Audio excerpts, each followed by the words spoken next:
Après des violents affrontements hier jeudi dans plusieurs villages et localités de Bachali-Mokoto, nous sommes dans les territoires de Masisi au nord Kivu, dans l'est de la République démocratique du Congo. Comme dans les centres de Kirumbu, c'est vendredi, la situation sécuritaire reste imprévisible. D'après nos sources dans la région, les affrontements ont eu lieu à Kalingira, un village situé près de Kirumbu. Au nord Kivu, plusieurs agglomérations ne cessent de passer sous le contrôle du M23 qui poursuit son offensive dans les territoires du Rutshuru et Masisi. On peut également observer la résistance du groupe Wazalendo et de l'armée congolaise sur plusieurs lignes de front. Sur l'axe Bwito, nous sommes dans les territoires du Rutshuru. Les sources de la société civile confirment la chute de plusieurs grandes agglomérations.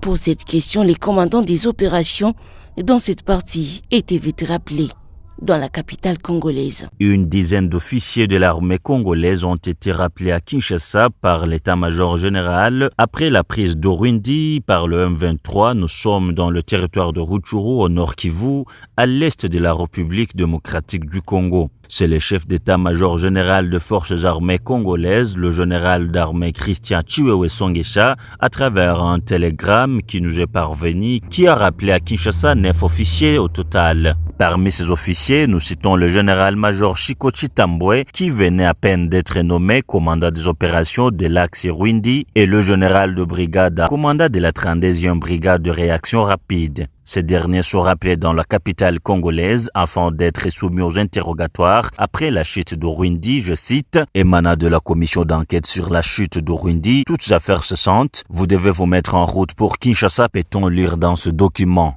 Il est rappelé que face à la progression du M23 sur le terrain, le général Chiko a été nommé le 20 février dernier pour commander l'axe Rwindi Front Nord. Cependant, plusieurs témoignages des acteurs de la société civile certifient que Rwindi avait été conquis sans combat après un repli stratégique de l'armée congolaise. Situé en plein parc national de Virunga au nord Kivu, Rwindi est également stratégique. Elle relie le nord au sud du nord Kivu et se situe au carrefour entre l'axe Kiwanja-Mabenga vers le sud et l'axe Kibirizi-Kikuku vers le nord, puis l'enclave de Vuchumbi au bord du lac Édouard. Avant sa conquête, la zone de Rwindi abritait une position militaire qui coordonnait les opérations dans la chefferie de Bwito, en territoire de Rutshuru jusqu'à Mweso, ainsi que dans plusieurs autres entités environnantes. Toutefois, les forces armées de la République démocratique du Congo rassurent que tout est en train d'être mis en œuvre afin que cette base soit récupérée, rassure le capitaine Anthony Moaluchai, porte-parole des opérations militaires Sokola 1.